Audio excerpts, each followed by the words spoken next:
In our last video, we looked at the reasons why we here at MyWallSt believe everyone should invest.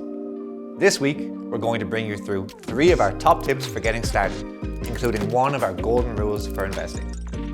Let's get into it, shall we?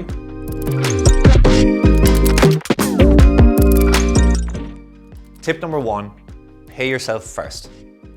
Since we found out in our previous video that you don't need thousands of dollars to get started investing, how exactly do you go about building up your investment fund? The first thing to remember is that you can't invest without being a disciplined saver. Instead of saving what you don't spend, spend what you don't save. Think of this as investing in yourself. You need to learn to pay yourself first. Aim for about 10% of your total income, but anything is better than nothing. It may seem like a lot to those who struggle every month to pay the bills, but the less you have at hand, the less you'll spend. Set up automatic transfers so your savings leave your account as soon as you get paid. You'll be amazed at how fast you can adapt to spending a little bit less.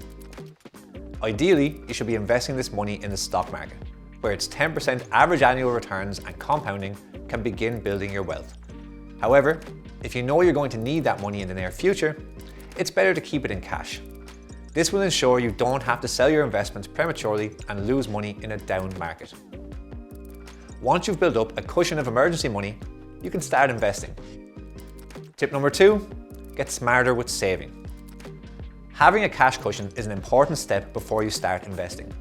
Though it's natural to want to jump right in and get your money in the market, this can be dangerous. A successful investor understands that over the short term, your investments may lose money. You should therefore try to build up a cash cushion of at least 3 months' salary. This may sound difficult, but once you get into the habit of saving, you'll enjoy seeing your account balance go up every month. Here are some steps you can take to build up your savings. Step 1, retire short-term debt. If you're paying a high interest rate on credit cards, you need to retire that debt.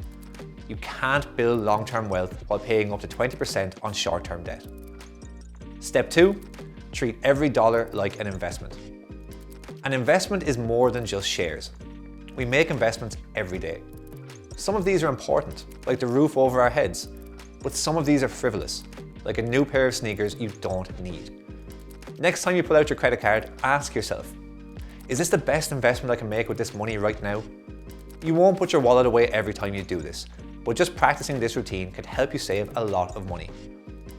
Step 3, track your spending. Ever come to the end of the month and wonder where all your hard-earned money went? A good way to counter this is to start tracking your spending.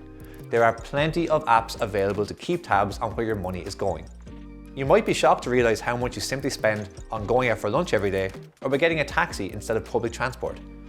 These are small changes you can make that can greatly increase your overall wealth. Investing tip number 3, timeline. Go long. One of our golden rules here at MyWallSt is think long term.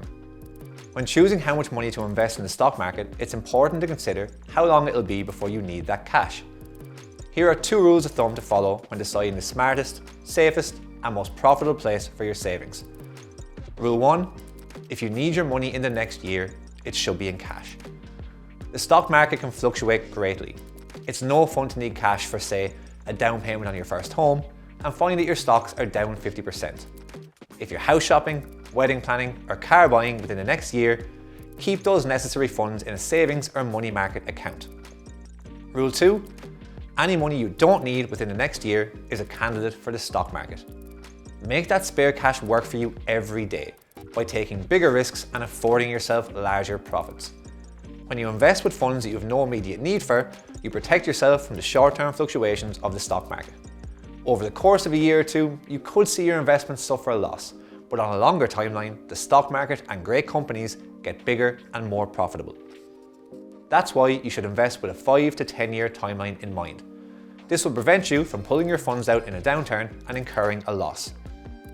So there you have it, 3 of our top tips for getting started investing right now. Do you have any more that we think we should add? We'd love to hear them in the comments below. We've linked all of our resources that can help you get started investing in the video description, including a link to the free MyWallSt app, where you can see some of the stocks that we believe will beat the market. Don't forget to like, share, and subscribe so you can see more of our investing content as soon as it's released. Until then, Happy investing.